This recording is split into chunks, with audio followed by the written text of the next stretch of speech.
and they have limited economic value to the owners. How about the issue of economic viability of our local governments, who are those that are closest to the people and closest to the farming communities? Nigeria has an estimated 200,000 kilometers of road networks. Of these 200,000 kilometers, the federal government owns only 18%. So when people complain about roads, the federal government actually owns less than 20% of your roads. The state government owns 16%. The local government, the poorest arm of government, and the closest to the people, owns a whopping 66% of the lands. But the local governments are poor. They are held by the jugular by their state governments, but they control the roads that lead from the farming communities to the markets where these crops will be sold. This is why engagement with government is critical if we're looking to scale agriculture in Nigeria. In 2018, when I worked with the former vice president, we started a conversation around what we can do to support innovation in Nigeria. And this conversation began with the African Development Bank. I remember when I had mentioned to His Excellency the Vice President, after my meeting with a lady called Uyoyo Edosio at the African Development Bank, and she had said to me, we are providing $100 million to support innovation in Ivory Coast and Rwanda, each of them, $100 million each. So I went to His Excellency, Professor Yemi Oshibajo, SAN, GCON, and I had given him this information. And he said to me, and I quote, if Rwanda is doing $100 million, then we're a much larger country, and Nigeria must do a minimum of $500 million.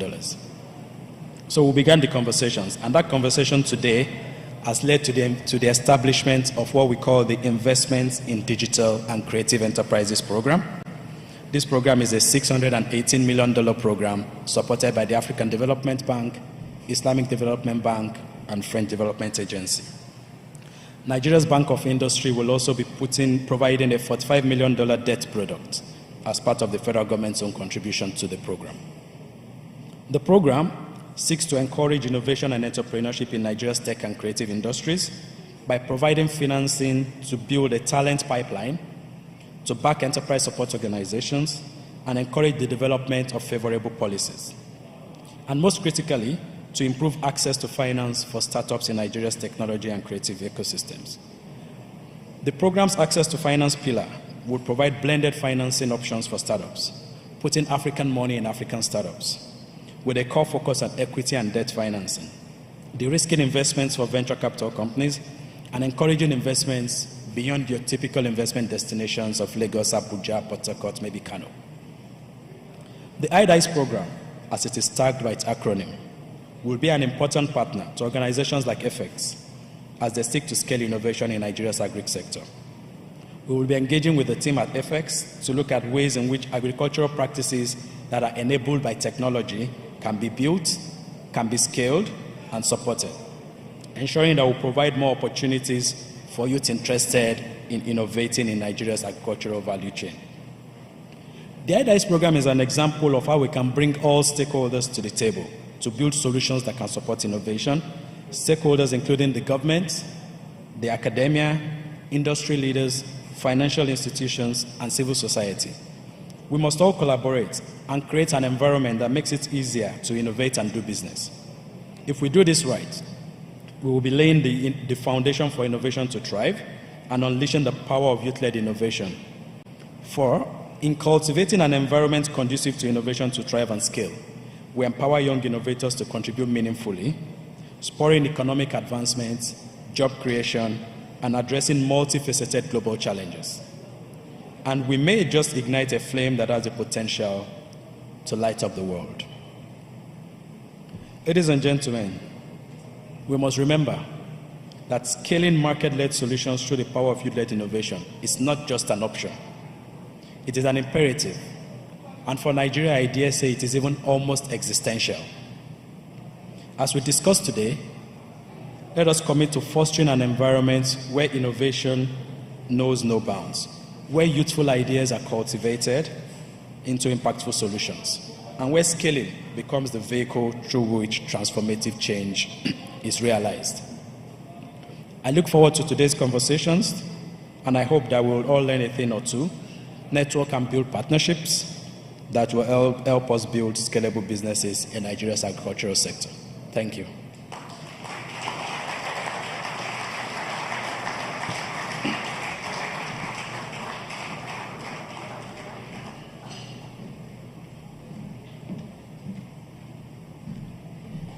I think that was totally brilliant. Can we please applaud our keynote speaker one more time? Thank you. Thank you. Wow, I love how you ended your speech, especially talking about how scaling market-led solutions and unleashing the power of youth-led solutions is not just an option. It's an imperative for us in Nigeria and, of course, Africa, because we have said it, that the youth form the backbone for any economy that wants to grow. And so we're looking forward to, again, the ingenious ideas that will come out today, and we do hope that maybe in 5.0 we can have representatives from government agencies seated in the room, because they do have the power to make a lot of changes and create an enabling environment for these ideas that we're birthing right here. Thank you very much. Thank you. Another round of applause for him, please.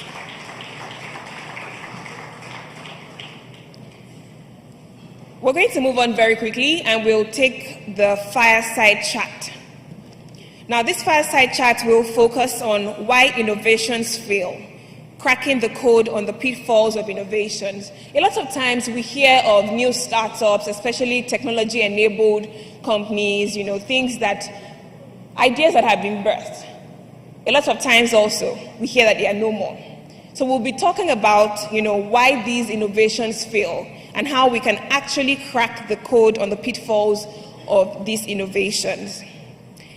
There are a lot of factors that drive innovation, likewise why they fail. But as Woody Allen said, Woody Allen is a director, writer, and actor, and a comedian. If you're not failing every now and again, it's a sign you're not doing anything very innovative. So to join us on this fireside chat are individuals who, despite facing challenges in different fields, did not throw in the towel. They didn't give up. They're going to be sharing practicable lessons with us.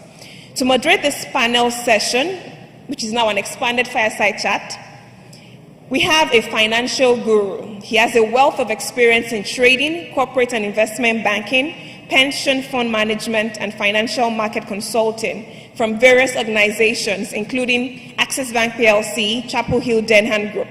He's the current managing director of FMDQ Clear Limited. Can we please make welcome Mr. Ayodele Onawomi? A round of applause for him. Thank you. He'll be upstage to receive the two discussants on this expanded fireside chat.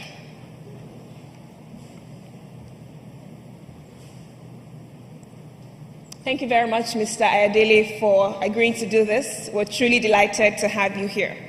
Now, we have an indefectible leader, a leading expert in deploying technology and innovation. We call him the Afropreneur. Well, he also describes himself as that.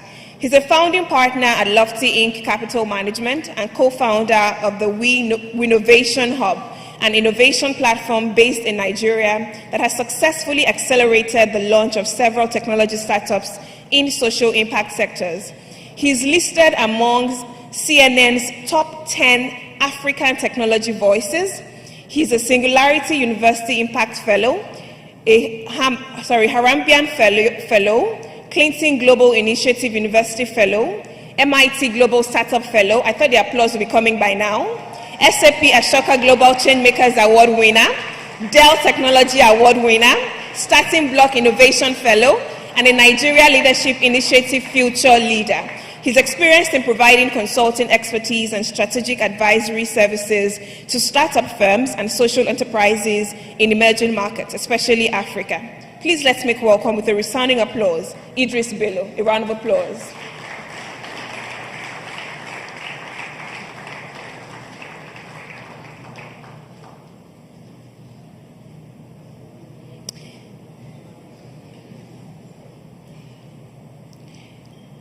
Joining Mr. Onawomi on stage is a trailblazer, a game changer, a radical innovationalist, a multi-talented business leader and coach with experience delivering business value for sectors such as financial services, agriculture, logistics, a certified transformation leader and market defense strategist. Please let's make welcome Shikemi Tayo to join this conversation on why innovations fail, and cracking the code on pitfalls of innovation.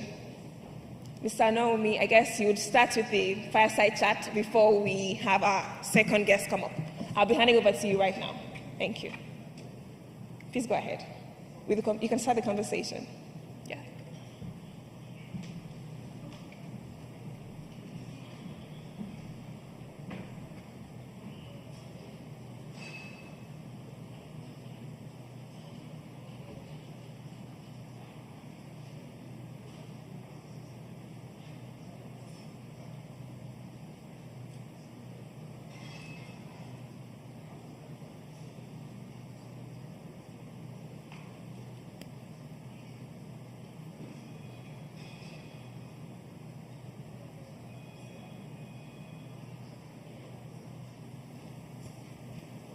Yeah.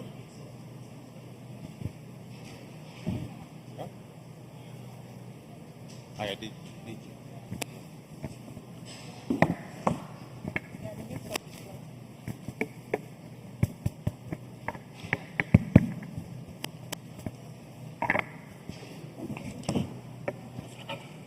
Okay, good morning. All of a sudden, my role has been expanded a little more. So if you'd allow me, I'll introduce the second participant or discussant on the fireside chat, Mr. Ayodeji Olowe. Please make welcome, Deji.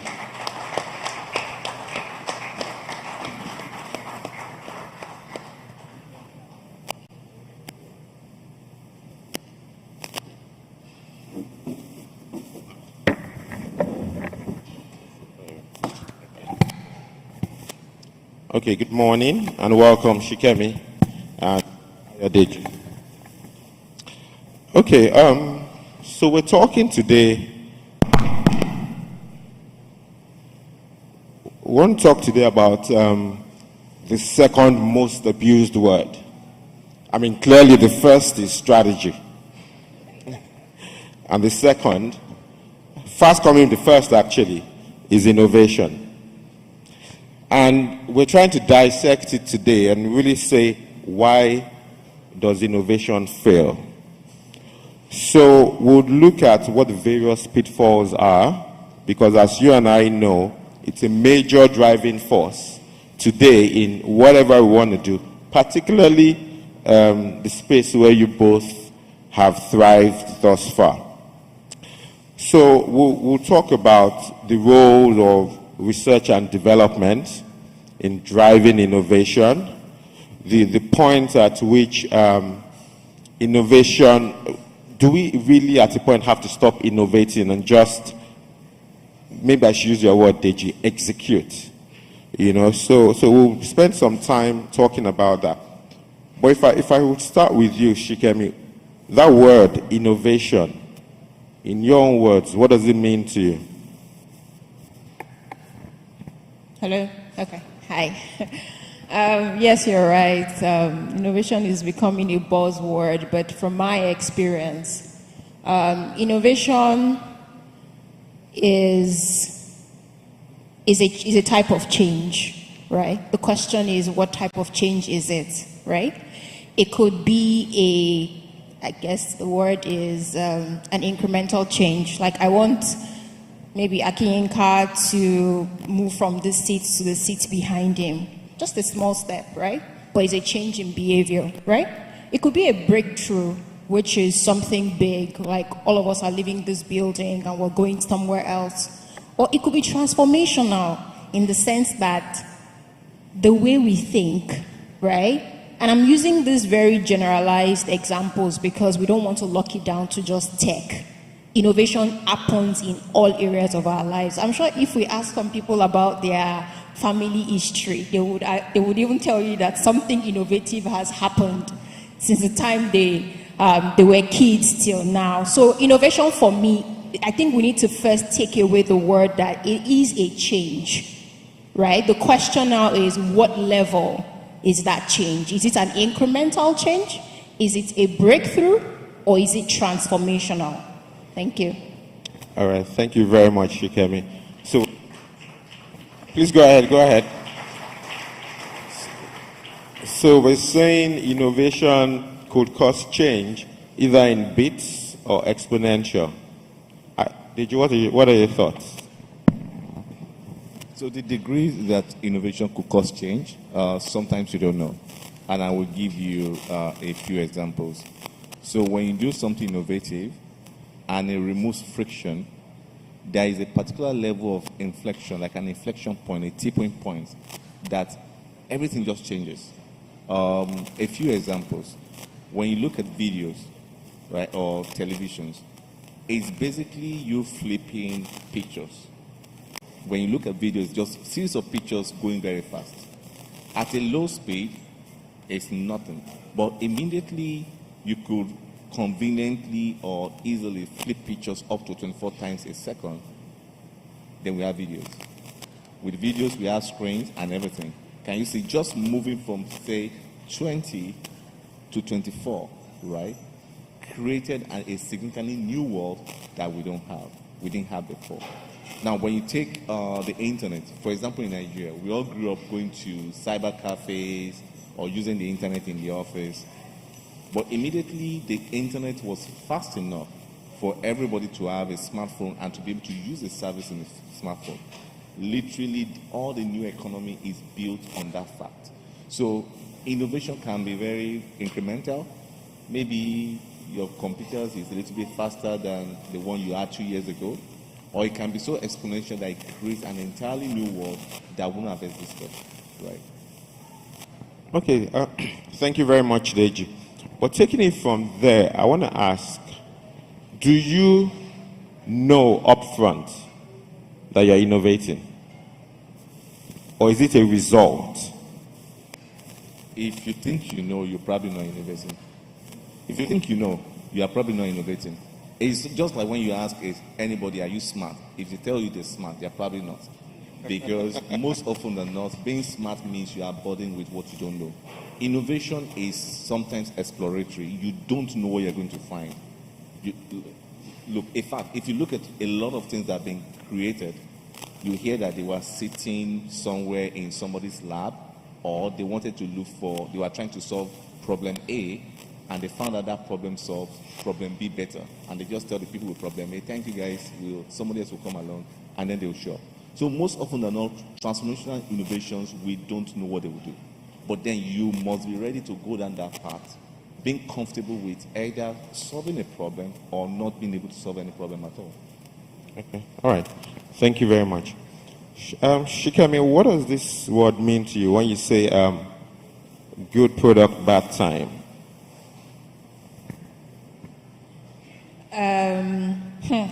It's a deep one. Well, let me take a stab at it. So, good product, bad timing. So, to leverage on what Deji said, right? Transformation should be solving a problem, right? And the people that you're solving the problem for need to know that they have the problem, right? So, if you tell me that I need an iPhone 14, right? Okay, allow me to use that example, right? I'm not bothered because I don't see that I need that iPhone 14. So you can preach from now till tomorrow. I'm not going to buy it unless maybe it's peer pressure. And I know if I take a poll of how many people have things that they don't need, we'll probably just smile at the end of the day. So the reason why a good product will not take off is probably because the people that you're trying to solve the problem for are not even aware that they have a problem, right? CAI, for example, I was at a mentoring session for startups this week. And one of the things I told them was, when you have a product, there is a difference between a product and the value. And it's important that we make that distinction, right? I have a phone because I want to communicate, irrespective of the model. The moment this phone gets spoiled, I'll throw it away, I buy another phone. But the need is still there. The value that I want is still there. So maybe to just, speak to your question directly, the reason why a product may fail is two things. It's not providing the value, even if it's a brilliant product, right? Or the people that you're selling it to are not even aware that they have the problem. Okay, thank you very much. Okay. Do you mind if I had to? I was actually coming to you, Deji, Oh, okay. to say, because on this point where she just ended, you know, historically or back in the days, before you design a product, you'd have done research, try to understand the needs of the people. But there's an argument, and I think it was part of what Apple said, the supposedly very innovative company, that sometimes consumers don't know what they need. Okay, so you bring it out and then they consume it. So did you go to your point? And then when we talk about the stories of innovation, right, sometimes we have what we call survivor's bias. So we tend to see those who succeed use their journey to be like the path that everybody has to pass through. Sometimes we don't even know why things succeed, right? And sometimes we give ourselves too much props for them. Some school of thought will say, do a decent research before you give customers what they want. And it's fair. It's fair because I would say, don't give me what I don't need. But sometimes I don't even know what I want. So, case in point, SMS is a big deal, right? But SMS, because I'm an electrical engineer, I know the story of SMS and USSD. It was never designed for messaging. SMS was supposed to move data between systems in the telco world, SS7 network, but then people started using it. All over the world, it's only in Africa that we use USSD. People don't use USSD outside.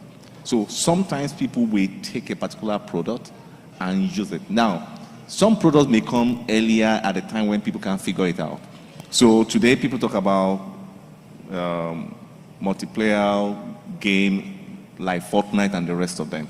But people like Second Life, they've been around for like 20 years ago, 15 years ago, they died off, right? We talk about, did anybody do research in what you could do with TikTok, right? No, I'm not sure anybody wanted to use TikTok, right? I wonder what that research would have Now, looked that's like. become a drug, like a mental drug, social media addiction, right? But nobody thought about it. So, frankly, I would just say that, look, there's a lot of luck in innovation. You build something, looks good, the market takes it. You are a superstar. You build something, sometimes it's very good, and the market just punishes you for it. Then we come back and say, good product, bad timing. Because hindsight is 20/20 vision. But I would just say, for anybody that is innovating, taking a product to the market that the market doesn't take at that time is part of the risk, is a professional risk with being an innovator. Okay, thank you very much. Now speaking from good products, you said there are different ways to validate a product is good. And from where I sit, one of the most critical ways to validate that is access to funding. You have people pursuing you, trying to throw capital behind you. For various reasons, things you see, things you don't see. So what in your space, Deji, what do you see the trend is in that funding landscape for innovative trends? Well,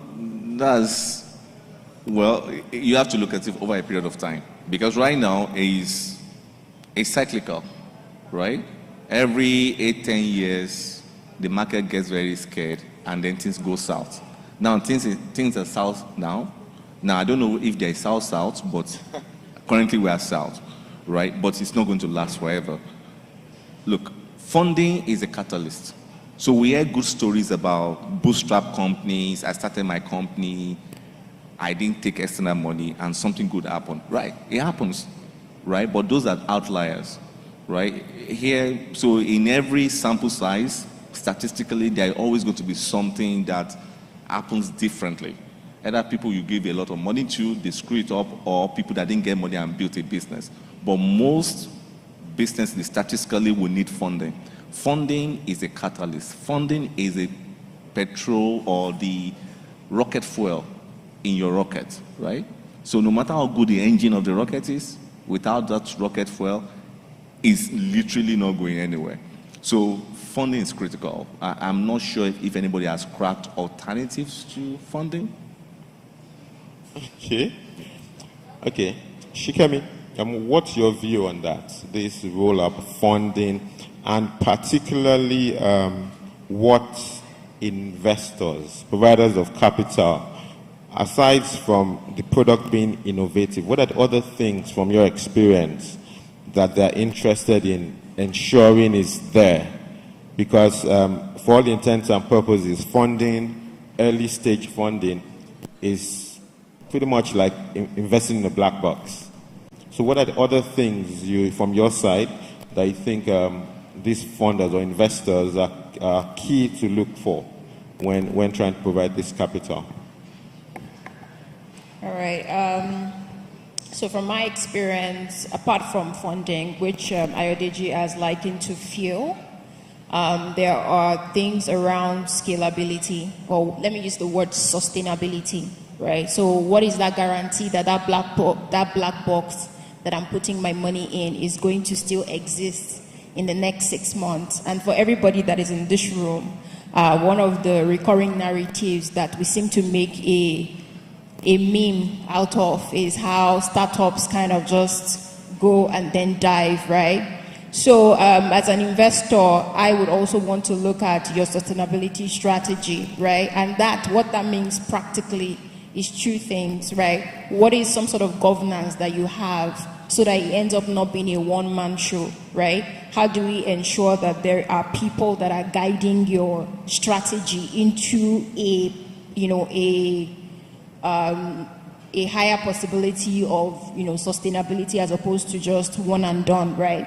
The other one would be around your structure, right? Or what we like to call in operational excellence as your systems, right? What are the things that you have around people, process, and even that tech, right? To ensure that you deliver the value that you pitched consistently. Because I know you referenced a word that yourself and Ayodeji used, which is execution. Again, that's really what it is. It's an idea. You have to put parts in place to deliver the value that you promised. So are those parts in place? And do you have the right people, to help you along? Okay. Thank you, Shikemi. And I can't help but notice the emphasis on processes and their role in delivering sustainable or predictable outcome. What's your view on that and how it impacts the attraction to companies? So for me, I think Shikemi and I, we had an argument like a couple of weeks ago. We were arguing about people. For me, it's always been people over process. Always the people over process. So even when I was a VC and other VCs, would tell you, early stage VCs always invest in people, not in the process, while PEs invest in established companies. And that's where the risk comes in. Right? You have to understand it from a risk management point of view. Look, if you have bad processes or no processes and you put people there, in a short period, you could literally sit and watch them evolve out a process good enough for what they're trying to do, right? If you have a process that even God and the angels put together, and then you put bad people there, in a same period, you see them make a mess of everything as well. So VCs invest in people because they know, look, as you guys go into the world with these fancy ideas of yours, the first contact of your ideas with real world, your idea is going to fall apart. But are you good enough to react and re-strategize or pivot or transform what you're trying to do? If you're a process-focused person, chances are you'll be confused. What do I do? Because this process doesn't work anymore. Now, is process good? Process is absolutely a requirement, but good people can only run good processes. So processes, and it's just like when you need money to create a company, you need funding. If you give funding to a bad team, they will blow the money off, and that's the end. But a good team needs funds to survive. So you always have to start with the quality of people behind every idea. Okay.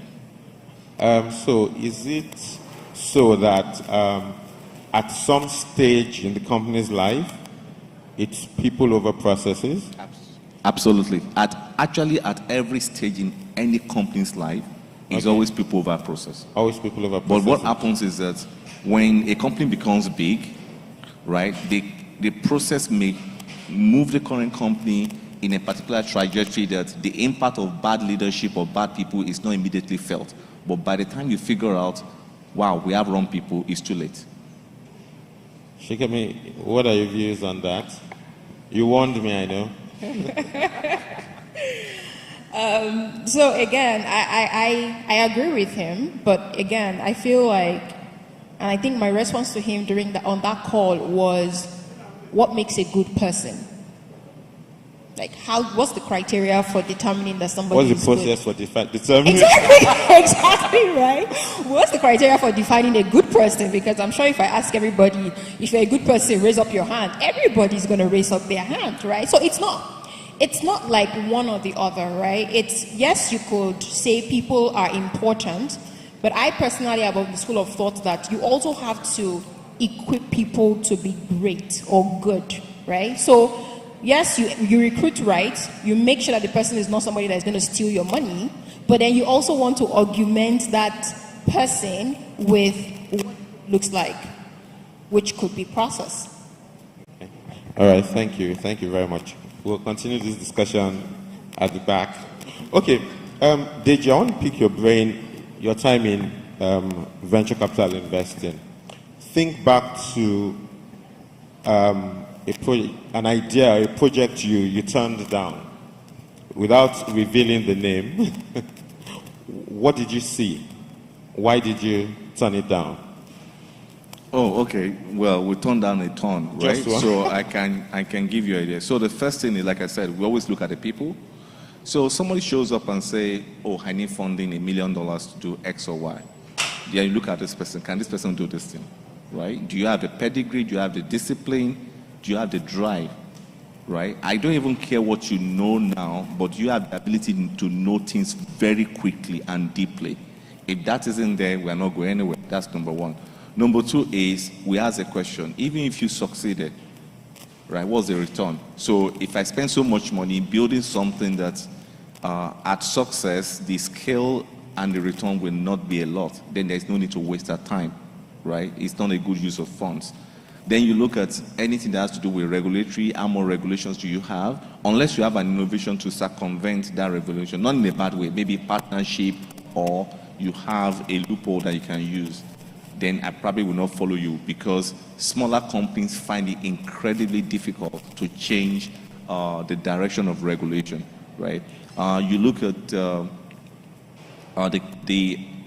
if you have a complete team. So the quality of the team is there, but is it complete, right? Are you going to, what is core to you, will it be, what will end up becoming your moat when you become successful? Will it be core to you? If it is not, then I won't go as well. So, for example, if you're going to be an innovative lending company, but your algorithm to find out whether the will pay back or not belongs to somebody else, then there's a high chance that it's not where the value is being built for somebody else. Those are some of the ideas and the things that we look at to decide whether we want to back somebody or not. Okay. All right. Thank you very much, Deji. And Shikemi, I'll come to you. So Deji has talked about the things they would look out for when trying to invest. So the hope is the institution has all its ducks in a row. But the sad truth is that in spite of it all, some of them still fail. What learning opportunities are there for innovators in these failures? So failure is not fatal, is what I like to say, right? So, but we have this very aversion, this big aversion to failure, and we see it as a problem. Learnings come in different ways. So if, for example, I pitched to Deji and he said he wasn't going with my idea, the question is, what can I take from that feedback, right? So maybe the feedback is that I really am not innovating. and I'm just trying to copy and paste, right? And so maybe that is the feedback for me to go do something else. I think what I want to say to anybody that is trying to innovate is be more passionate about the problem, not the solution. If you can put that at the back of your mind, you probably have a better time moving on. Is when we are fixated on representing our ego in form of a product that things go wrong. So if I get that kind of feedback and I hear that, okay, so maybe my product is crap, but I do know that there is a problem in my society that I'm trying to solve. So I go back to the drawing board, right? So failure is not fatal. It's I call it a data point, right? Maybe that's my tech side speaking. I call it a data point. See it as a data point. Use it in your future decision making, and you'll be fine. Well, you should be. All right. I would like to add a perspective. So what you say is absolutely correct, but I will add a human angle to the issue. The truth is, most people can handle failure. Most of us, yes. And for those of us, or like you, that you're lucky to fail and get up, you are in the minority. The average human being can't handle failure. So even the more we tell them, no, failure is just a data point, they know it is true, but they don't feel it that way. And it's not going to change tomorrow. That's the truth. Fantastic. So there's no hope for them? It's not about no hope for them. It's the first thing is that once we understand people, it's easier. So if I know most people won't handle failure, right, then we know most people will not be startup founders or innovators. There's no need to beat them for it, because it's like trying to make it's like trying to make people be what they are not. And some of the challenges come from upbringing. So this problem can be solved, but it's a problem, the solution will take a generation. That's why, for example, you notice American kids are very forward, and sometimes we think they are rude, but they were brought up to speak up. European kids are usually very cautious and very respectful. In Africa, we defer to elders. That's the way we are brought up. So in those societies, like where people are allowed to go a certain way, society where honor and the rest of them are important, right? Failure is not allowed. So your kids do something, your kids get pregnant, you feel bad because you think it has ruined you. But in other places, yeah, your kid is pregnant, so okay, don't do it again, and then you move on. So if you build a business and you failed, you can go back and start again. But in Africa, if you failed, or in most places fail, you're seen as being ruined. Now, fundamentally, as part of human psychology and evolution, we want to be part of a tribe. So we will not do anything that takes us away from that tribe. Failure as part of our DNA right now is anathema. Only few people in Africa can fail, just clean themselves and get up. So for those of you that are trying to mentor people, when you have this understanding at the back of your mind, it helps them because they don't feel what you feel. It is not common. Thank you, and thank God for FX platform. So anybody that is here, I assume that you know that you are in a safe space, and hopefully we start to build them one event at a time. I'm hopeful, Deji. Yes. All right. Deji, just speaking up on that point on failure. What if the person hasn't had the exposure to that? You would never know how he would react. Yeah. So it's a risk you'd have to take, right? Yeah. Okay, fantastic. Thank you. Thank you for that clarity. Okay, so we've spoken a lot about innovation, failures, funding. Any closing words from you, Shikemi?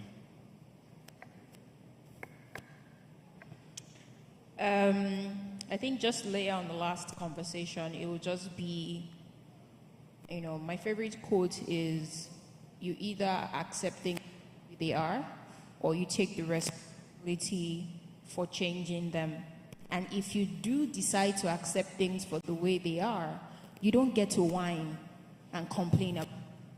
So for everybody that is trying to innovate and solve problems in this room, you have to go with the mindset that I want to take responsibility for changing the status quo. And if you decide that you rather just go with the flow, then I shouldn't see you on Twitter complaining and whining and, cursing people out. Thank you. Thank you, Shikemi, and thanks for the reference to Twitter. Okay, mine is that you rise and fall to the standard you set for yourself, right? And I think that's the biggest challenge with innovation. See, unfortunately, I'm not an ideas person. Ideas mean nothing to me because everybody has them. It's literally, how many times have you guys seen people and say, oh, maybe money point or paste that? Someone say, oh, I had the idea, I was working on something like that, right? It means nothing. It is, the first thing is about execution. The second one is good execution. So execution is just do it. Then the quality is about just do it well. Look, once you do those, and those are like 99% of delivery of success, once you can do that, then you have great, because most often than not, the best things don't happen quickly. And you can just be ready to die there and take lesson on failure from Shikemi, right? Then you're good. But if you don't have that, then don't go to Twitter as well to rant. All right, Shikemi, thank you very, very much for your time. Deji, you've been great. Thank you all. Round of applause, please.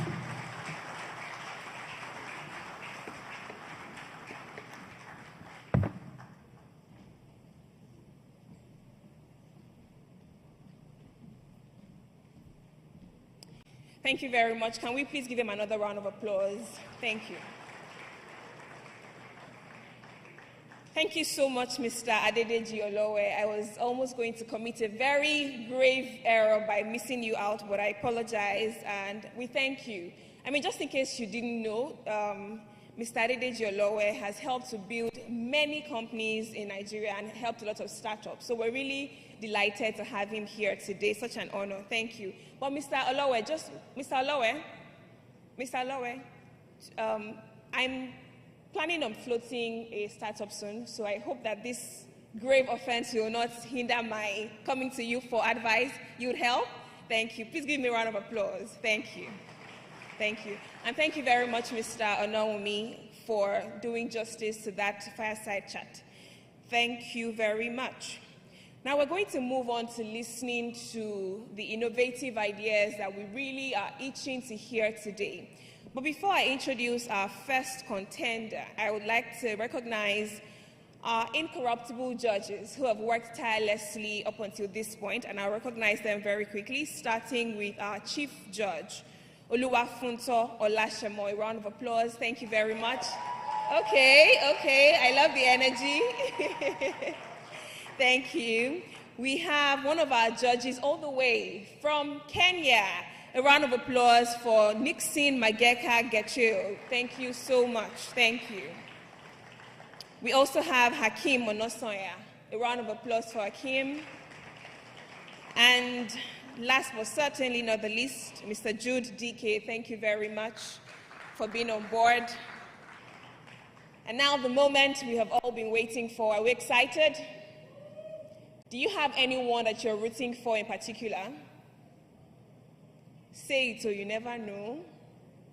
Be very proud, okay? Since you're not saying it, we'll just move on to introducing the first pitch. So we'll take 2 sessions now, then go on a very quick break and come back to take the other sessions. All right, so this is called Kulima, and this is by Abdulbasit Ajibade. Kulima provides rural crop farmers with easy access to simplified, comprehensive, and up-to-date information on farm operations tailored to their specific crop types, growth stages, and regional considerations. This information will be served in 5 languages of choice in Hausa, Igbo, Yoruba, Pidgin, and English. By empowering farmers with this knowledge, Kulima enables them to make informed decisions that optimize their farming practices, leading to increased yield, cost efficiency, and improved crop management. So Kulima, you are first to present. Where are you? A round of applause for him, please. He'll be starting the challenge this morning. It's still morning. We wish you all the very best. We hope that you're able to indeed impress our judges. You have 20 minutes. Between research bodies and institutes and the farmers who need them. I said earlier that we have a problem. You were laughing. I'll show us the slide where the problems are very pronounced. Our product is called Kulima. Kulima is actually a Swahili word for cultivation, and it means everything around crop production. So we intend to create a friendship kind of scenario for farmers to hold their hands week in, week out, to give them information that they need to use and get quality yields and productivity. Essentially, what we are trying to do is, with the worst of networks, with the smallest of phones, with any level of education, we want to serve knowledge of agronomy to farmers without leaving them behind while doing that. This idea started for me in 2020 while I was the technical lead for an agricultural startup in Ibadan. One of my duties then was to liaise with the likes of IITA, NIFOR, NIMET to get advisory content that we need to use on our farms. When we get the old stuff, I discovered that what will happen to the rural farmers who do not have access to the website, mobile apps, and maybe insider who will give them the information? What about the language of delivery of the content? How many of them are lettered enough to speak English language? I did not know the damage this is doing to our farmers until I had to traverse between Nasarawa, Benue, Plateau, Ekiti, Osun State in 2021 and 2022. Sorry. So we decided to look inward and see what is actually the problem. As a UX designer, I was taught, and I've always put it into practice, to always put my users front and center. What do they need? Why do they need it? What will be the benefit for them if they are using what you are bringing to them? So we discovered that there is a knowledge gap. There is the issue of language personalization, which is not currently available for them. We also discovered that there is no real-time support for them. Most times when they call on extension service agents, sometimes they take 3 months, 6 months, 9 months before they can even answer their calls. In one of the conversations we had in Kefi, Nasarawa State, the farmer said he has been farming for 10 years. That's the name of the farmer. He said he has been farming for 10 years, and he farmed nothing less than 20 hectares of cassava and maize. And he said for 10 years he has been farming. The extension service agent has only come to his farm just twice in 10 years. It's a problem, right? Next slide. I can get the controller if you don't mind. So, we are not bringing all these issues from my head. Numbers don't lie. We have facts and figures to back it up. 87% of farmers do not have access to information on active farm ingredients. 87, a whooping sum of 87% do not have access to knowledge. And the Bible said, my people perish because they lack knowledge. Can you see the ratio of the availability of extension agents? One extension agent is meant to serve 7,500 farmers. Where is the balance? In a year, between 500,000 to 1.2 million acres are lost to pest and disease in Nigeria alone. Also, if you look at the Guardian report and the Tribune, Nigeria and other African countries are losing $200 billion yearly to plant pest and disease. Do we have a problem? NEPC attributes the wrong usage of pesticides to the rejection of Nigerian agri products. Ms. Funto can really relate with this. For FX, if you are trying to export agricultural commodity from Nigeria and it gets to the point of exporting them and they reject them, is that a good thing? Also, these statistics are gotten from the National Agricultural Extension and Research Liaison Service and a bit of Agricultural Performance Report. Next slide.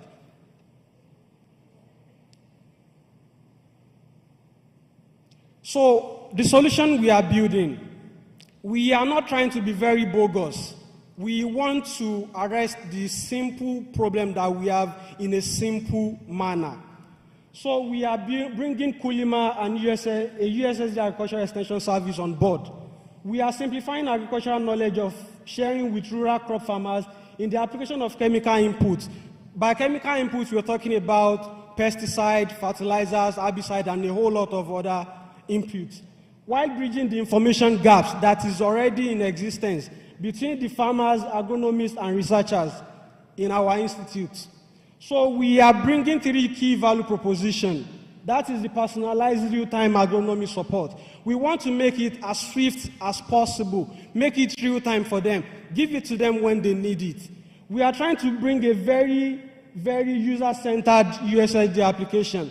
What we discovered in our research is the fact that most ag tech products are not serving the purpose they are meant to serve, because you are bringing a mobile app on board and the people who want to use them, they do not have good mobile networks. How will they use that? Impossible. So we have the third one, which is the rich multilingual capability. We intend to localize the content we get from the research institute and bring them to the local languages for the farmers to definitely have access to them in a very easy and simple manner. Next slide.